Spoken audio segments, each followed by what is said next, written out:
이는 물과 피로 임하신 이시니 곧 예수 그리스도시라. 물로만 아니요 물과 피로 임하셨고 증언하는 이는 성령이시니 성령은 진리니라. 증언하는 이가 셋이니 성령과 물과 피라. 또한 이 셋은 합하여 하나이니라. 아멘. 오늘도 삼위일체 하나님 앞에 나오게 하셨으니 감사합니다. 전심을 다하여 성부, 성자, 성령 하나님께 영과 진리로 예배 올려드립니다. 홀로 영광 받으시고 우리 인생이 선한 길, 의로운 길, 승리의 길로 나갈 수 있도록 이 시간에 은혜 풍성히 내려 주옵소서. 예배당에 나와서 또는 영상으로 하나님을 예배하는 모든 성도들을 큰 은총으로 축복해 주옵소서. 예수님의 이름으로 기원하옵나이다. 아멘.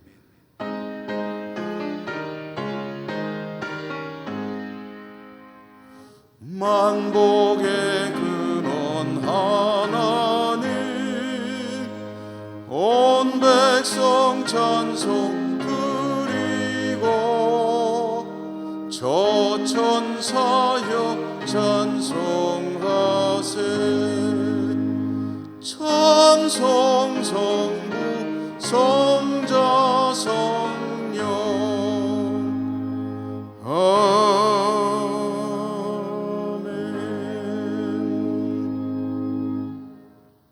고백의 기도를 함께 드리시겠습니다. 죄는 미워하시나 죄인을 사랑하시는 하나님 아버지, 지난 한 주간의 삶을 돌이켜보면 오늘도 저희들은 하나님 앞에 서는 것도 죄송스러운 마음뿐입니다. 그러나 하나님의 긍휼과 자비가 있으시기에 이렇게 하나님 앞에 다시 섰습니다. 세상에서 우리의 삶을 돌아보면 늘 부족한 것 투성이었습니다. 하나님을 의지하지 못하고 하나님의 뜻을 따르지 못하고 세상의 가치를 좇았습니다. 입술로는 십자가를 진다 했으나 삶으로는 그리하지 못했습니다. 하나님이 이 모든 부족함과 허물을 용서해 주옵소서. 이 시간 계속해서 모든 드러나지 않는 은밀한 죄와 허물들까지도 침묵하며 고백합니다.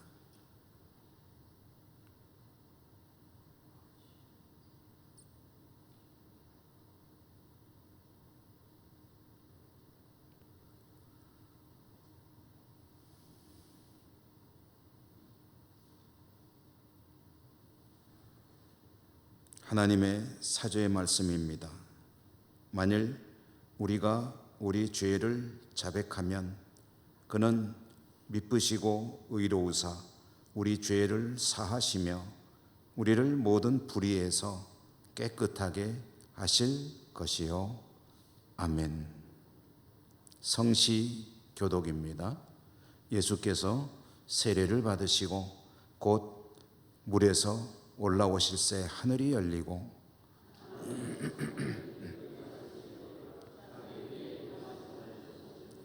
하늘로부터 소리가 있어 말씀하시되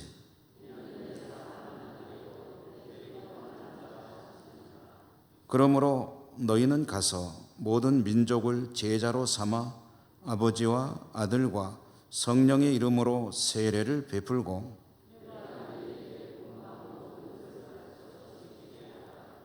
볼지어다 내가 세상 끝날까지 너희와 항상 함께 있으리라 하시니라.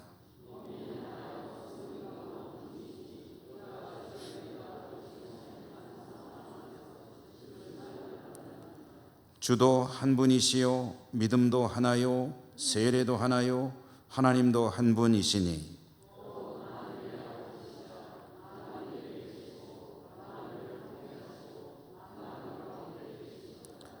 아멘. 사도신경 신앙 고백합니다. 나는 전능하신 아버지 하나님 천지의 창조주를 믿습니다. 나는 그의 유일하신 아들 우리 주 예수 그리스도를 믿습니다. 그는 성령으로 잉태되어 동정녀 마리아에게서 나시고 본디오 빌라도에게 고난을 받아 십자가에 못 박혀 죽으시고 장사된 지 사흘 만에 죽은 자 가운데서 다시 살아나셨으며 하늘에 오르시어 전능하신 아버지 하나님 우편에 앉아 계시다가 거기로부터 살아있는 자와 죽은 자를 심판하러 오십니다. 나는 성령을 믿으며 거룩한 공교회와 성도의 교제와 죄를 용서받는 것과 몸의 부활과 영생을 믿습니다. 아멘.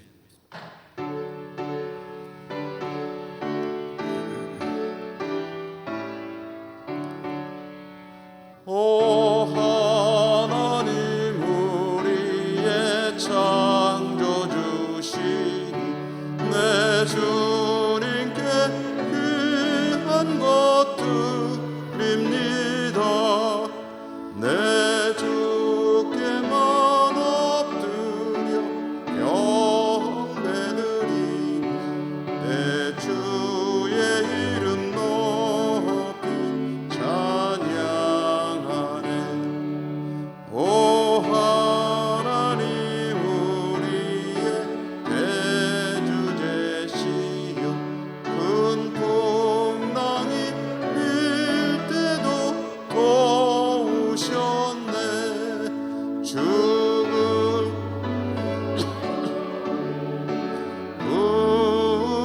구하셨으니 내 주의 이름 높이 찬양하네. 주 하나님 이름 함께 높이며 대주제께 영 돌리오리. 그 능력이 우리를 지켜주시니 주 하나님을 높이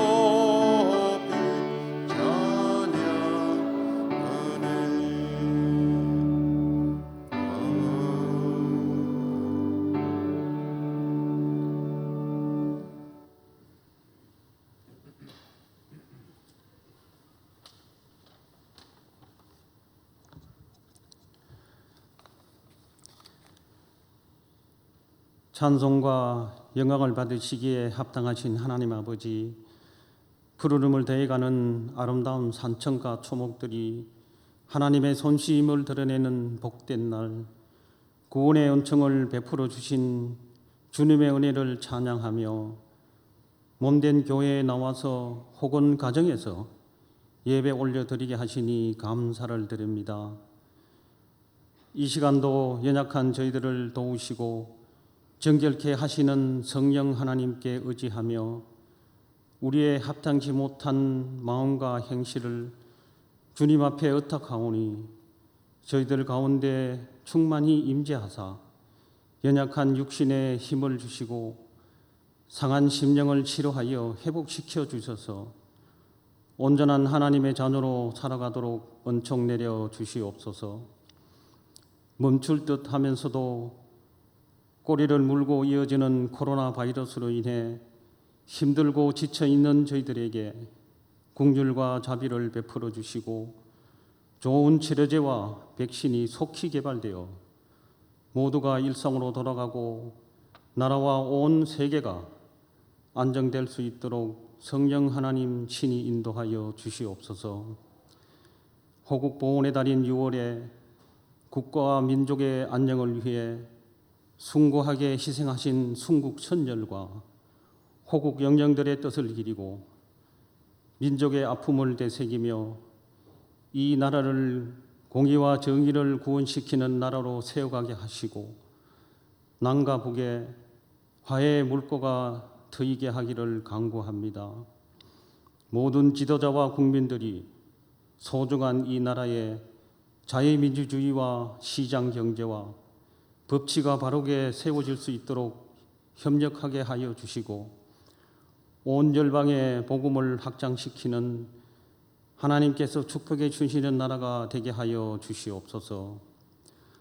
또 이 어려운 때에 해외에 파송된 선교사님들의 선교 현장을 눈동자같이 지켜주시고 저희들은 최선을 다해 기도와 물질로 동력하며 선교에 동참하게 하여 주시옵소서. 주님의 교회를 이곳에 세우시고 저희들을 통해 일하시는 하나님, 저희들 모두가 주님을 주인 삼아 살게 하시고 맡겨진 사명을 잘 감당하여 이 지역 사회를 복음으로 변화시킬 수 있는 성도로 살아가기를 원합니다. 흩어져 있는 모든 가족들에게도 안보하여 주시고 하나님 뜻 안에서 승리하는 삶을 살게 하여 주시옵소서. 교회를 위해 수고하시는 교육자님들께 함께 하셔서 성령님의 뜻을 쫓아 사역을 잘 감당할 수 있도록 은혜를 베풀어 주시고 이 시간도 말씀을 선포하시는 담임 목사님께 말씀의 권능과 성령의 기름 부음이 충만케 하시고 저희들은 말씀에 큰 은혜 받고 성령의 열매를 풍성하게 맺어 어떤 일에도 흔들리거나 치우치지 않는 굳건한 믿음으로 살아가게 하여 주시옵소서. 정성껏 준비해 드리는 성도님들의 찬양과 저희들의 예배를 기쁘게 받아주시고 예배를 위해 수고하시는 모든 손길들을 축복하여 주시기를 원하오며 진리와 영생으로 인도하시는 예수님의 이름으로 감사하며 기도드립니다. 아멘.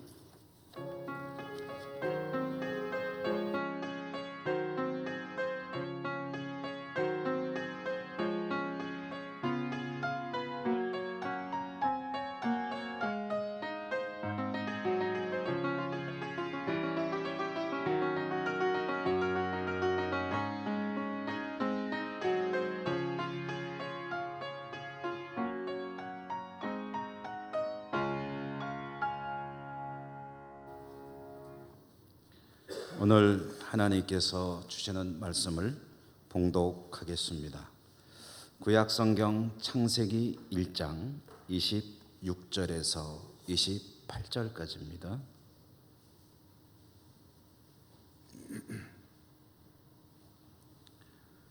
하나님이 이르시되 우리의 형상을 따라 우리의 모양대로 우리가 사람을 만들고 그들로 바다의 물고기와 하늘의 새와 가축과 온 땅과 땅에 기는 모든 것을 다스리게 하자 하시고 하나님이 자기 형상 곧 하나님의 형상대로 사람을 창조하시되 남자와 여자를 창조하시고 하나님이 그들에게 복을 주시며 하나님이 그들에게 이르시되 생육하고 번성하여 땅에 충만하라 땅을 정복하라 바다의 물고기와 하늘의 새와 땅에 움직이는 모든 생물을 다스리라 하시니라.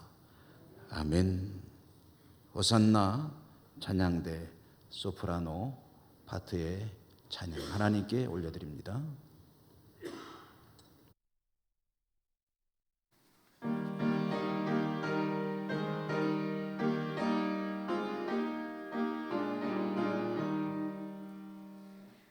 세상이 캄캄하여서 참 빛이 없었더니 그 빛나는 영광 나타나 온 세상 빛이었네.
영광의 주 빨간 그림 내게 비추었네. 영광의 주 영광의 주 이 세상에 비친 오직 주 예수님. 아멘.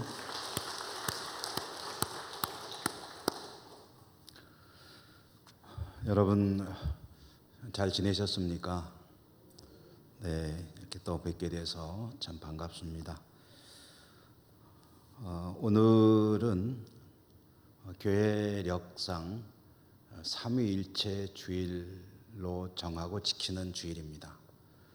그게 뭐냐 하고 궁금해하실 수도 있으실 텐데, 성령 강림절에 이어지던 주일을 세계 교회들이 삼위일체 주일이다 해서 삼위일체 하나님을 좀 더 그 의미를 묵상하고 우리의 신앙을 삼위일체 되시는 하나님을 인하여 좀 더 향상시키기를 원하는 그런 뜻으로 삼위일체 주일 이렇게 지키고 있습니다. 오늘 우리가 받은 이 말씀은 삼위일체 주일에 보통 묵상하는 말씀 중에 하나이고요. 오늘 저는 하나님의 형상이라는 제목으로 이 말씀을 전해드리려고 합니다. 여러분과 또 영상으로 예배를 드리는 모든 우리 교우들에게 말씀의 은총이 함께 하시기를 기원합니다. 오늘 우리가 받은 이 말씀의 시작은 26절이죠. 26절에 보면 하나님이 이르시되 우리의 형상을 따라 우리의 모양대로 우리가 사람을 만들자, 이렇게 시작이 되고 있습니다. 하나님께서 천지 만물을 다 창조하셨습니다. 6일 동안. 그리고 그 마지막 순서로 창조하시는 그 마지막 창조가 이제 인간, 사람을 만드시는 거고요. 그 사람을 만드시는 그런 때에 하신 말씀이 오늘 우리가 봉독한 이 말씀입니다. 여기 보면 하나님께서 스스로를 가리켜 말씀하시기를 우리라고 하십니다. 우리의 형상을 따라, 하나님이 이르시되 우리의 형상을 따라 우리의 모양대로 우리가 사람을 만들고 해서 만들자는 거죠. 이렇게 보면 하나님이 혼자가 아니시구나 하는 것을 힌트를 얻을 수가 있습니다. 하나님이 만약에 혼자시라면 내가 이렇게 해야 되겠다라고 독백을 하셨겠죠. 근데 여기는 옆에 있는 그 누군가에게 우리가 이렇게 하자라고 말씀을 하시는 걸 알 수가 있죠. 그래서 우리는 하나님이 한 분이 아니신가 보다라는 그런 어떤 생각을 하게 되는데요. 또 뭐 성경 곳곳에 그런 내용들이 있지만 대표적으로 마태복음 3장에 보면 예수님께서 요단강에서 세례를 받으실 때 그 장면 가운데 성부, 성자, 성령 하나님이 동시에 등장하시는 것을 볼 수가 있습니다. 성자 하나님 되시는 예수님은 물에서 세례 요한에게 세례를 받으시고 묻으로 올라오시고, 그때 하늘이 열리면서 하나님의 음성, 곧 성부 하나님의 음성이 들려오고, 그리고 성령 하나님은 비둘기 모양으로 내려오고 계셨다. 성부와 성자와 성령 하나님이 동시에 등장하는 이 장면을 통해서 우리는 하나님은 성부, 성자, 성령 세 분의 하나님이시로구나 하는 것을 알 수가 있습니다. 그런데 성경은 또 처음부터 끝까지 강조하시는 게 있죠. 뭐냐 하면은 하나님은 오직 한 분이시다. 자, 이것은 수학으로는 해결이 안 되는 문제입니다. 한 분이신데 세 분이시다. 이것을 어떻게 설명해야 되느냐? 그래서 설명하는 건 그만두고 그 하나님을 표현하는 용어로 채택된 것이 삼위일체, 세 분이시지만 한 분이신 하나님이시다라는 용어를 쓰게 된 것이죠. 성경을 통해 드러나는 하나님은 삼위일체이십니다. 그 삼위일체 하나님께서 인간을 창조하실 때 우리가라고 하는 것을 그러므로 이해할 수 있게 되죠. 성부와 성자와 성령 하나님께서 같이 이야기하시면서 인간을 만들고 계시는구나 하는 것을 알 수가 있습니다. 우리가 우리의 형상에 따라 사람을 만들자. 자, 그런데 여기서 여러분, 이 땅에 이 세상의 이 삼라만상 가운데 하나님께서 만들지 않으신 것이 하나도 없지만, 그러나 이 말씀을 통해서 사람과 인간과 다른 모든 피조의 세계가 다른 점이 드러나게 됩니다. 동식물을 포함하는 모든 피조의 세계는 하나님께서 있으라 말씀으로 명하셔서 존재하게 되었습니다. 말씀으로 명해서 지으신 거죠. 그런데 사람은 어떻게 지으셨습니까? 오늘 말씀이 이어지는 창세기 2장에도 보면 하나님께서 아담과 하와를 지으신 이야기가 이어지는데 보니까 손수 흙으로 빚어 만드셨다. 이렇게 인간의 창조에 대한 이야기가 나오죠. 인간을 만드실 때 하나님은 흙으로 손수 지으셔서 만드시는데 그때에 그냥 만드신 게 아니고 자신의 형상에 따라 만드셨다. 오늘이 성경대로라고 한다면 이 땅에 있는 모든 사람들은 하나님께서 하나님의 형상에 따라 지은 사람들이고요. 그리고 여기 있는 우리들도, 그리고 지금 모니터를 보고 계시는 우리 성도님들이 몇 분이나 계실지는 모르겠는데 우리 모든 성도님들이 다 하나님께서 이렇게 지으신 존재다. 그렇게 보면 저나 여러분 모두가 다 다르지만 그러나 동일한 하나의 원형을 가지고 있습니다. 뭡니까? 나의 원형, 오리지널, 기원이 되는 그것은 바로 하나님의 형상이죠. 저나 여러분 모두는 하나님의 형상에 따라 지음받은 존재입니다. 이것은 어떤 의미냐면 우리는, 저도 여러분도 우연히 세상에 던져진 존재가 아니라는 거예요. 어쩌다 태어난 게 아니에요. 하나님께서, 세 분의 하나님께서 아주 심사숙고 또는 면밀하게 아주 정성을 다해서 귀하게 빚어낸 존재가 바로 사람이다. 자, 그래서 저도 여러분도 하나님 형상에 따라 지음받은 존재로구나 하는 하나의 정체성을 가지게 되는데요. 여기서 좀 더 생각이 깊은 분들은 한 가지 궁금증을 갖게 될 겁니다. 뭘까요? 내가 하나님 형상에 따라 지음받았다는데 그럼 도대체 하나님 형상에 따라 하나님 형상이라는 것이 무엇일까? 하나님 형상 따라 지음받았다는 게 도대체 구체적으로 무슨 소리일까? 이런 것들을 좀 생각이 좀 많은 분들은 궁금하게 여기게 되겠죠. 사실 이것은 굉장히 중요한 문제입니다. 사람이 또 세상을 사느라면 참 바쁘고 분주하게 사느라고 그런 생각을 할 겨를이 없을 때도 많이 있지만 자신에 대해서 한번 생각을 해보면 나는 누군가? 나는 무엇을 위해 사는가? 나는 왜 사는 것인가? 문득 이런 생각을 해볼 때가 있잖아요. 그때에 자신의 삶을 제대로 살기 위해서 정말 중요한 게 하나님이 나를 만드셨는데 그 하나님 형상 따라 만드셨다는데 그럼 내가 그것에 따라 지어진 그 하나님 형상이라는 건 도대체 뭐냐? 나는 무엇을 모델로 지어진 존재냐? 이것은 자신의 인생길을 걸어가야 하는 저와 여러분들에게는 사실 굉장히 중요한 문제입니다. 그리고 하나님을 믿고 살아가는 신앙으로 살아가는 사람들인 성도들에게는 더 중요한 문제죠. 내가 믿고 섬기고 의지하며 살아가는 하나님의 형상에 따라 내가 지어진 존재라고 한다면 하나님이 나를 만드실 때 모델로 삼으신 그 하나님의 형상은 도대체 뭘까?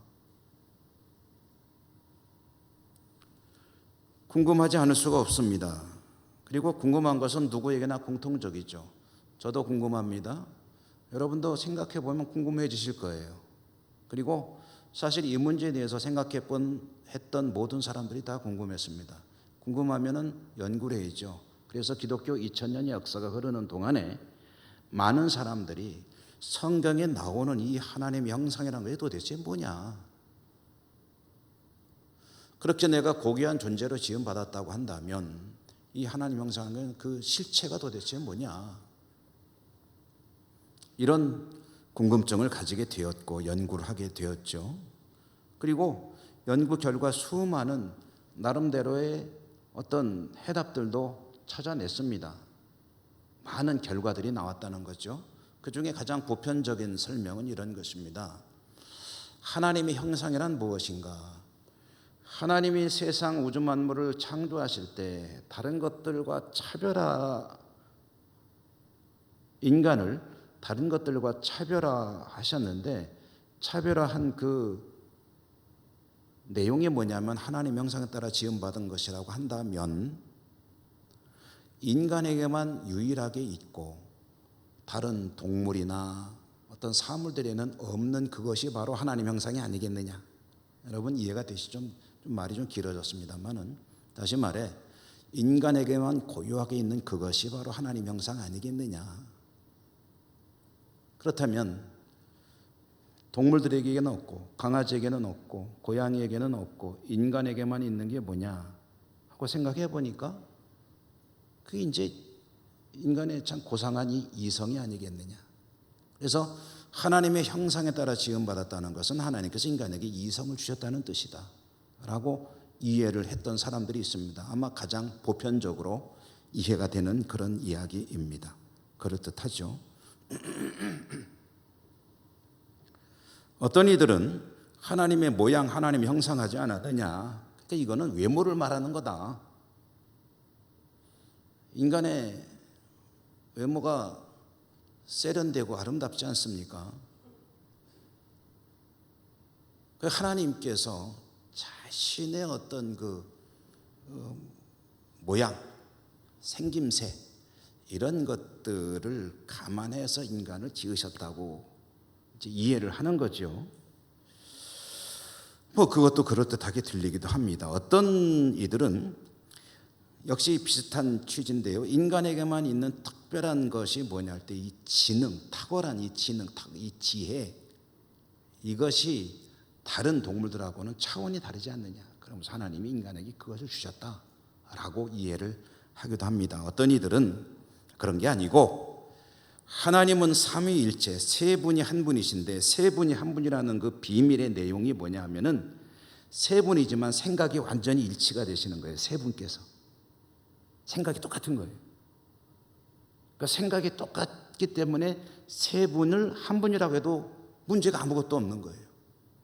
성부의 하나님의 생각과 성자 하나님의 생각과 성령 하나님의 생각이 100% 일치하니까 그러니까 그 세 분 사이의 관계는 정말 사랑과 친밀함과 조금도 간격이 없는 그런 것으로 이루어진 관계이고 하나님의 형상이란 바로 그 친밀함, 사랑의 관계를 의미하는 것일 것이다. 인간에게 하나님이 그걸 주셨다는 거죠. 뭐 그런 이해도 있는데 뭐 조금 어렵게 들리긴 하지만 뭐 고개는 끄덕여지기도 합니다. 여러분 그 중에 무엇이 하나님 형상을 좀 제대로 이해한 것이라고 할 수 있을까요? 여러분 생각은 어떻습니까? 이성일까요? 지능일까요? 아니면 우리의 외모일까요? 아니면 사랑의 마음, 어떤 따뜻한 마음, 친밀한 관계를 가지고 살아갈 수 있는 그런 것일까요? 무엇일까요? 그 외에도 여러 가지 해석들이 있는데요. 정답은 제가 말씀드린 것들 중에 없습니다. 왜냐하면 정답이라고 할 수 있는 근거가 없어요. 성경에 나오지 않기 때문에. 성경이 대답해 주지 않습니다. 아니, 성경은 답을 주셨는지 모르겠지만 인간이 아직 못 찾았을 수도 있죠. 그러므로 모릅니다.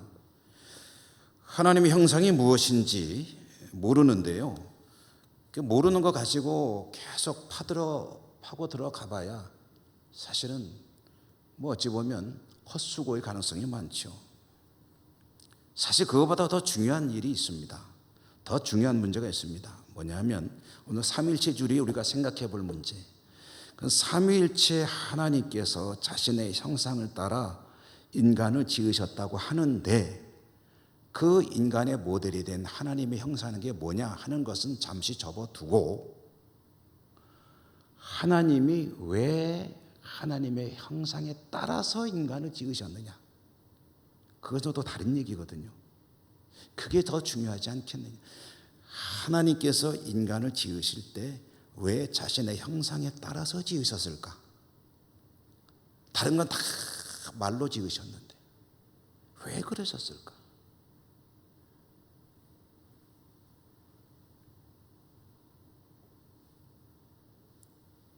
그 이야기를 좀 잠시 나누려고 하는 겁니다. 여러분 왜 그러셨을까요? 우선 이 사실에서, 하나님의 형상에 따라 지음받았다는 사실에서 가장 먼저 당연히 따라오는 한 가지 사실은, 의미는 뭐냐면 인간은 하나님과의 관계 속에서 다른 모든 피조물들과는 격이 다른 존재라는 그 사실이 따라옵니다. 인간은 강아지나 고양이들이 아무리 이뻐도 그들하고는 달라요. 아무리 저 산과 자연이 웅장하고 아름다워도 아주 작은 아이 하나가 그것들과는 격이 다른 그런 고귀한 존재예요. 하나님이 그렇게 지으셨기 때문에. 하나님과의 관계 속에서 특별한 존재다라는 이야기입니다. 그 특별한 존재라는 것의 실체가 뭐냐면요, 하나님은 인간을 지으실 때 자기 형상을 따라 지었다. 이것은 하나님의 자녀로 지으셨다는 얘기. 자녀가 부모를 닮잖아요. 자기를 닮은 존재로 사람을 지으셨다. 이것은 하나님의 형상에 따라 지어졌다는 이 말씀의 의미를 이해하는 데 가장 중요한 핵심이 됩니다. 여러분, 자녀가 무엇입니까? 여러분도 자녀가 다 있으시죠? 부모로서 자녀가 있으시잖아요. 부모에게 자녀는 무엇입니까? 자녀에게 부모는 무엇입니까? 그 관계가 가족이죠, 가족. 인간은 처음 창조될 때부터 하나님과 떼려야 뗄 수 없는 가족으로, 그런 관계로 창조되었다는 이야기입니다. 그래서 인간은 하나님을 아바, 아람어로 보통 아바라고 하죠. 아빠라고도 발음을 하기도 하고. 근데 우리말에도 아빠라는 말, 아이들이 아빠 아빠 그러잖아요. 좀 커도 요즘엔 아빠라고 그러더라고요. 30, 40이 돼도 아빠라고 그래요. 근데 그 아빠라는 말을 하나님을 향해서 쓰는 것은 인간밖에 없습니다. 아버지라고 부르는 거죠. 그것은 인간이 피조의 세계 속에서 또 하나님과의 관계 속에서 특별한 관계요, 특별한 지위에 있는 존재라는 것을 의미하는 것입니다. 그리고 하나님은 이 말씀을 통해서 그 사실을 알려주시는 거예요. 계시하는 겁니다. 이 사람들에게, 인간들에게 너희는 특별한 존재라는 거예요.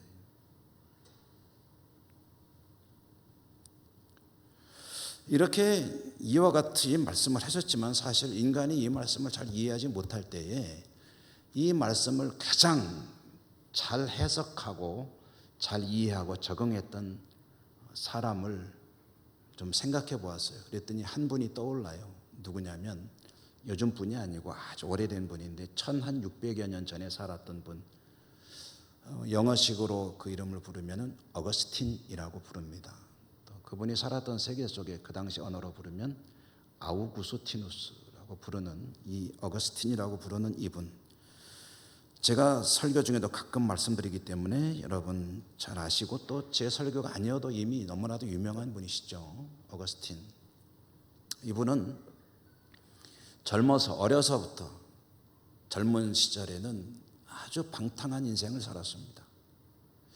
참 이렇게 표현해도 죄송스러운데 이단 사이비를 찾아다니며 전전하며 살았고 또 여성 편력이 또 대단했습니다.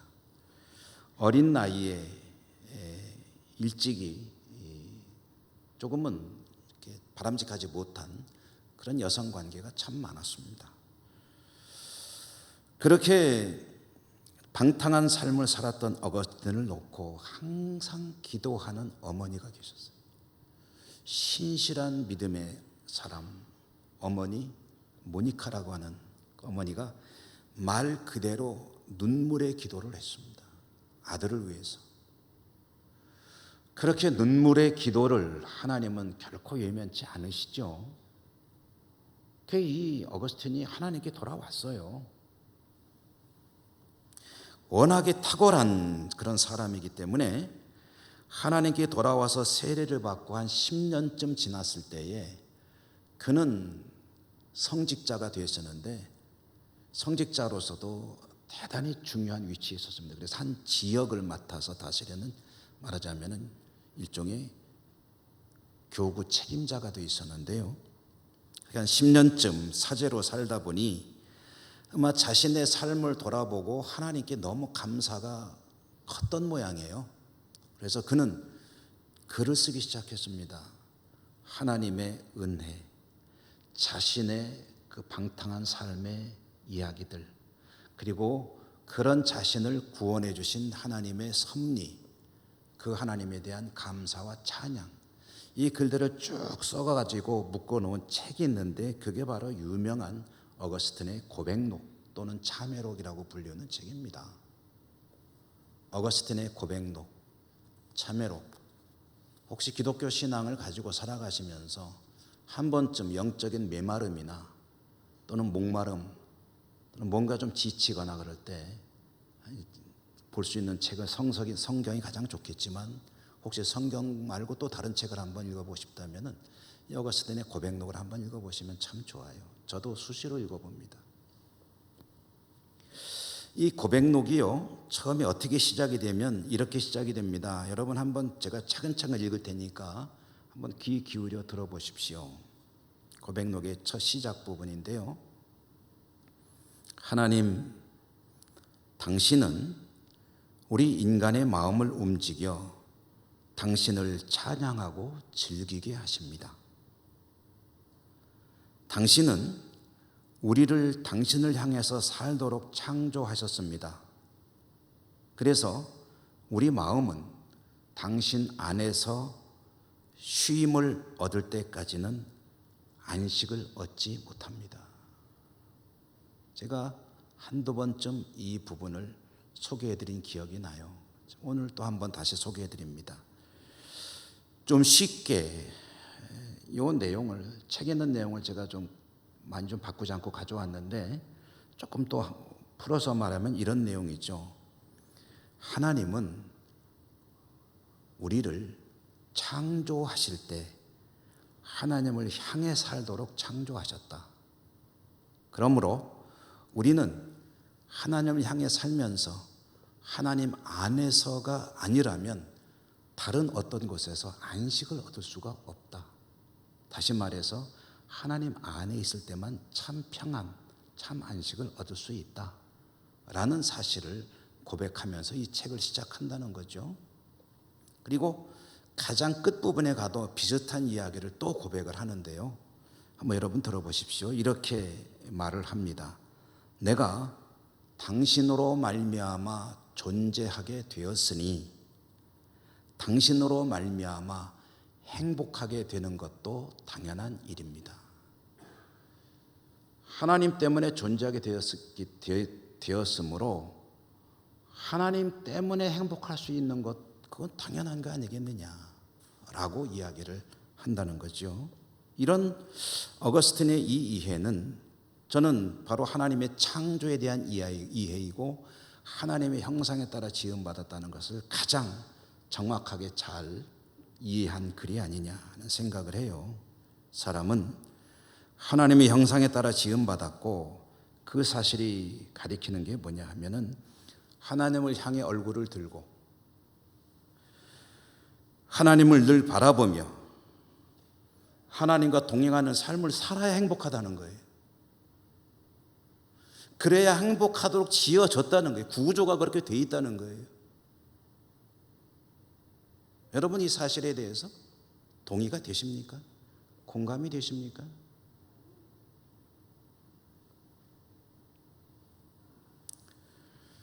요즘에 코로나 때문에 비대면이라는 것이 굉장히 좀 중요하죠.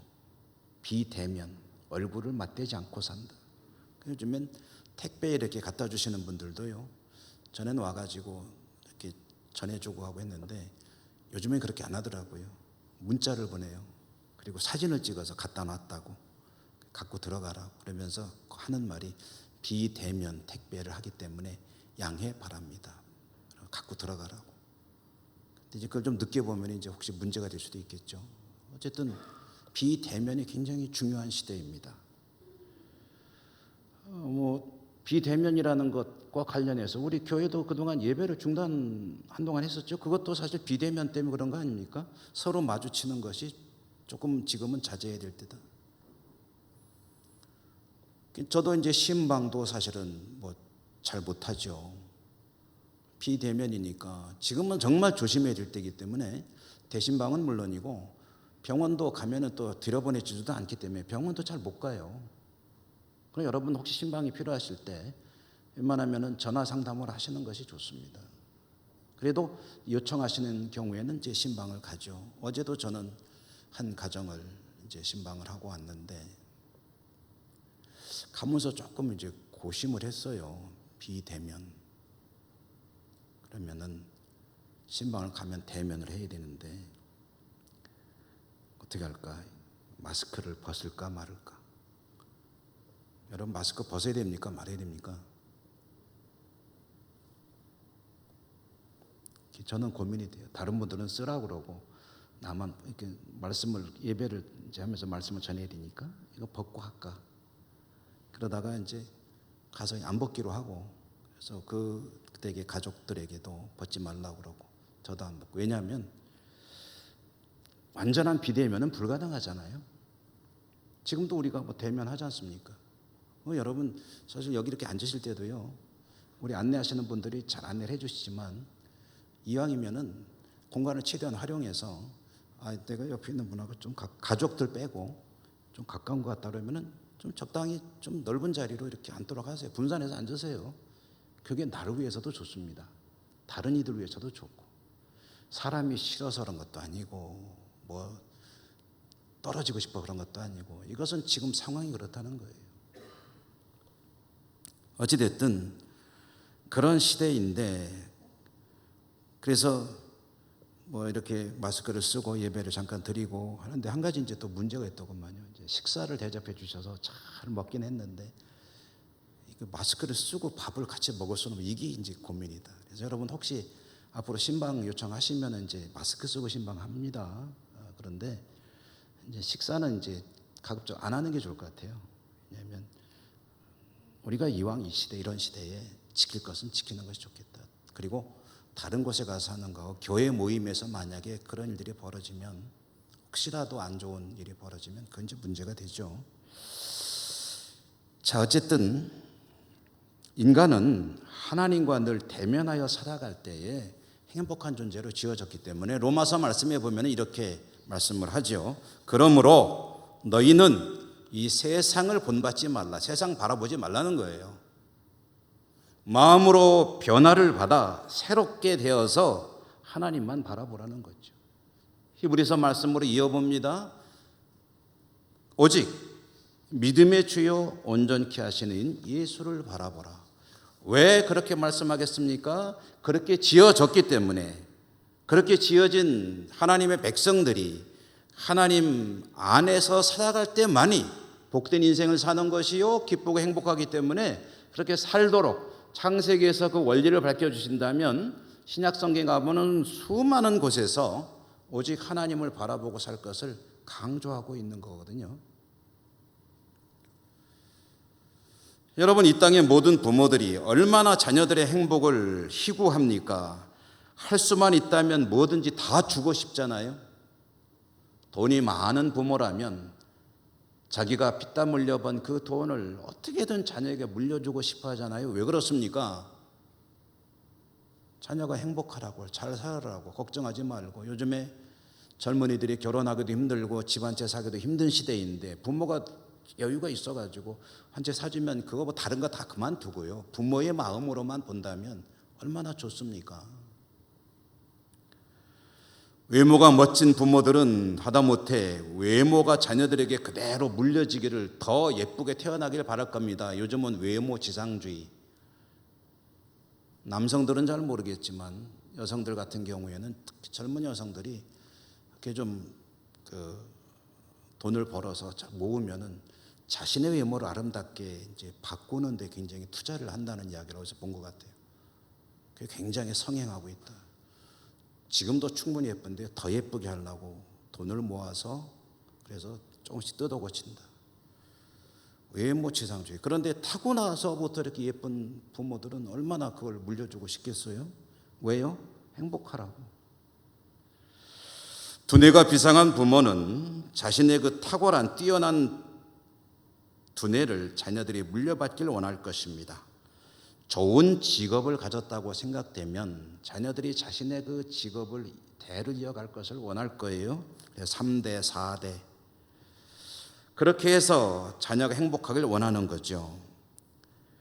여러분, 하나님은 자녀로 지으신 인간들을, 그 인간들이 특별하게 지으신 그 인간들이 행복하기를 원하셨습니다.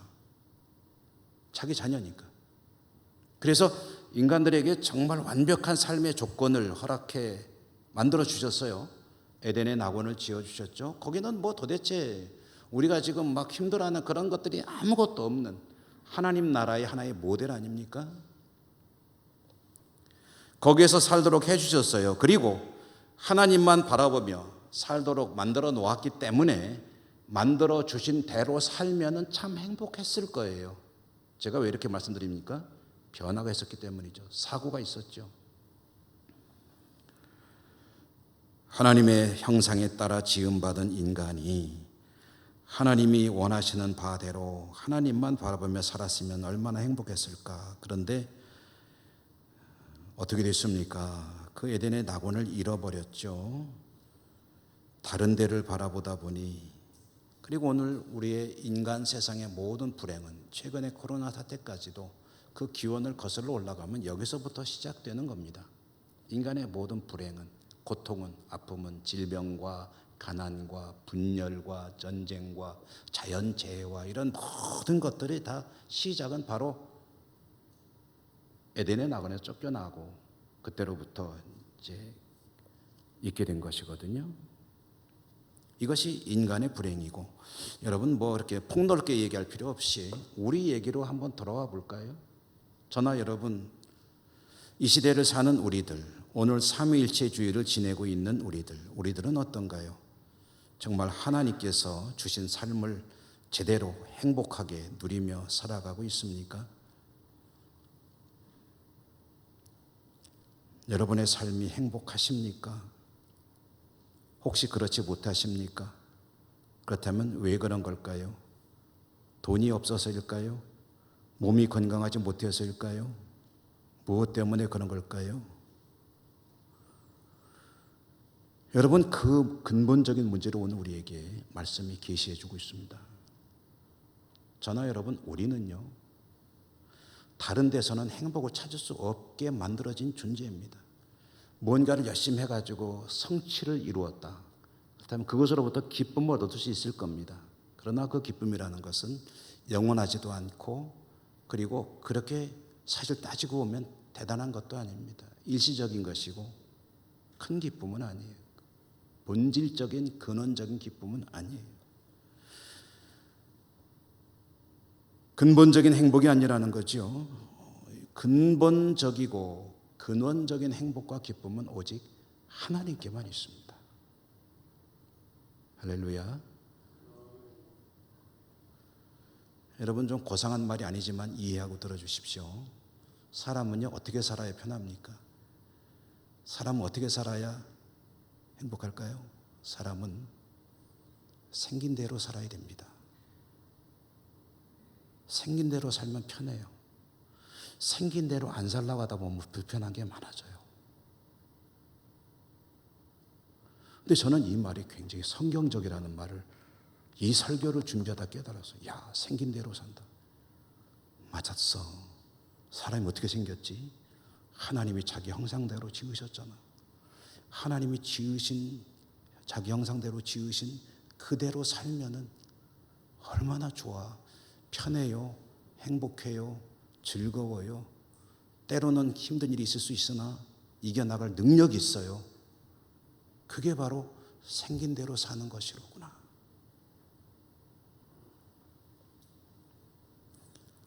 여러분, 하나님께서 우리들을 하나님을 바라보며 살아야 행복하도록 지으셨습니다. 그러므로 항상 그렇게 사시는 여러분의 삶이 되시기를 주님 이름으로 축원합니다. 은혜로우신 하나님 감사합니다. 오늘도 말씀을 주셨습니다. 말씀 받았습니다. 늘 하나님 바라보며 말씀 안에 길을 찾고 말씀과 함께하며 하나님 은혜 안에 복되게 살아가는 저희 모두가 되게 해 주옵소서. 예수님 이름으로 감사하고 기도드립니다. 아멘.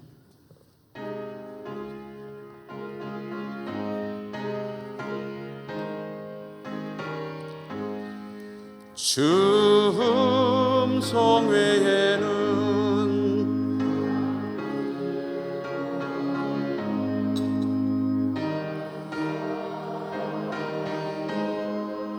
늘 계시옵소서. 기쁘고 기쁘도다.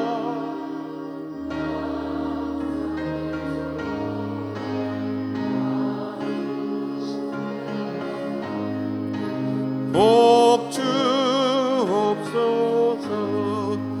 나 주께 왔으니 복 주시옵소서.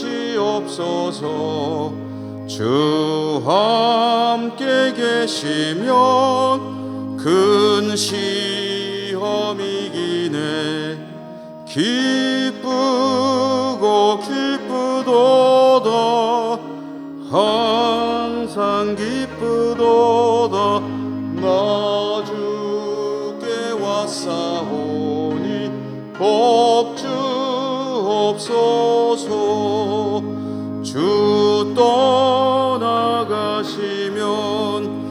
내 생명 헛되네.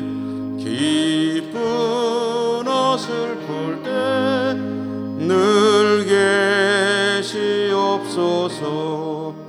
기쁘고 기쁘도다. 항상 기쁘도다. 나 주께 왔사오니 복 주옵소서. 그 귀한 언약을 이루어 주시고 주 명령 따를 때 늘 계시옵소서. 기쁘고 기쁘도다. 항상 기쁘도다. 나 주께 왔사오니 복 주옵소서.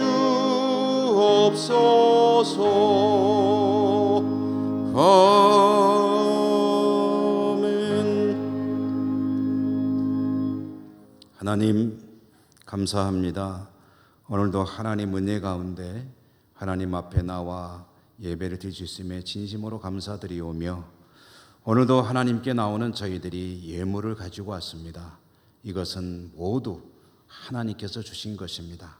그 믿음의 고백으로 일부를 거룩하게 구별하여 올려드리오니 기쁘게 받아주시고 저희들의 삶이 오늘 주신 말씀에 따라 늘 하나님을 향하여 늘 하나님을 대면하며 하나님과 친밀하게 그래서 복되게 살아가는 인생이 될 수 있도록 인도하시며 축복해 주옵소서. 예수님 이름으로 감사하고 기도 올리옵나이다. 아멘.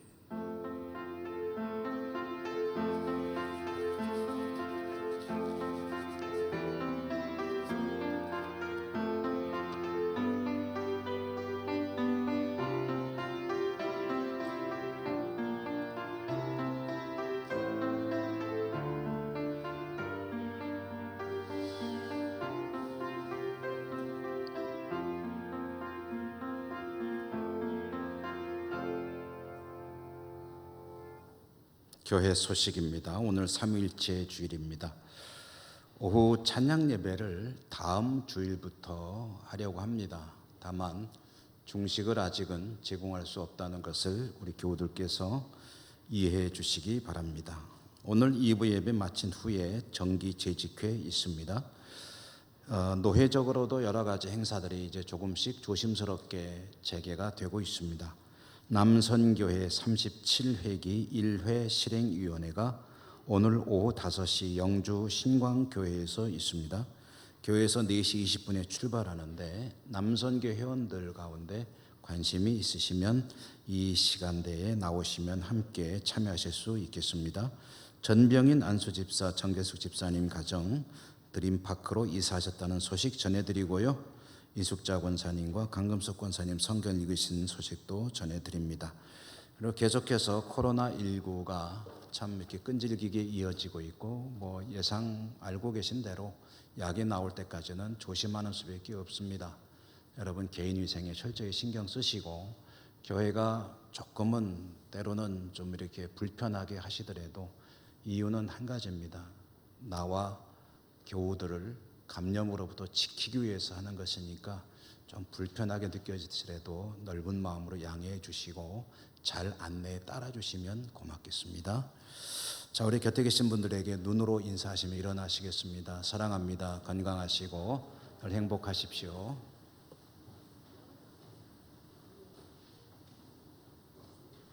주기도성과 축도로 예배를 마치겠습니다.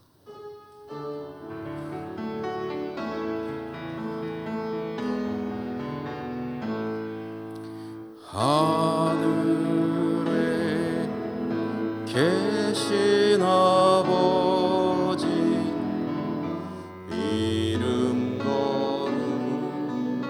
거룩하사 주님 나라 임하시고 뜻이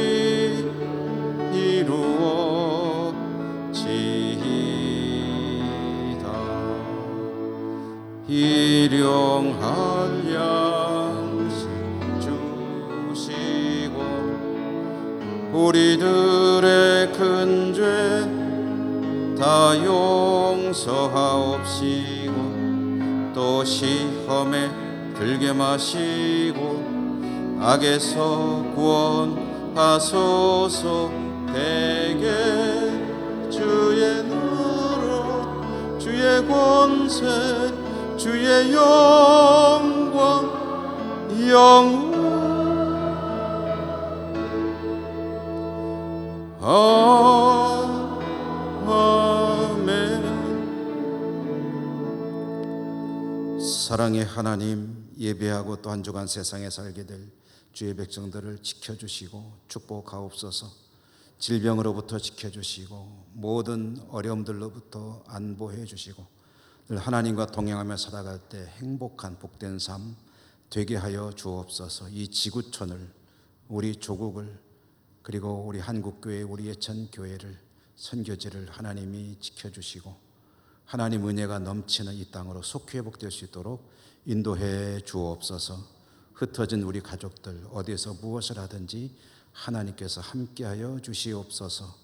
예수님 이름으로 감사하고 기도 올리옵나이다. 아멘. 주 예수 그리스도의 은혜와 하나님 사랑과 성령의 교통하심이 주의 백성들 머리머리 위에와 이 땅 위에 항상 함께하시옵기를 축원하옵나이다. 아멘.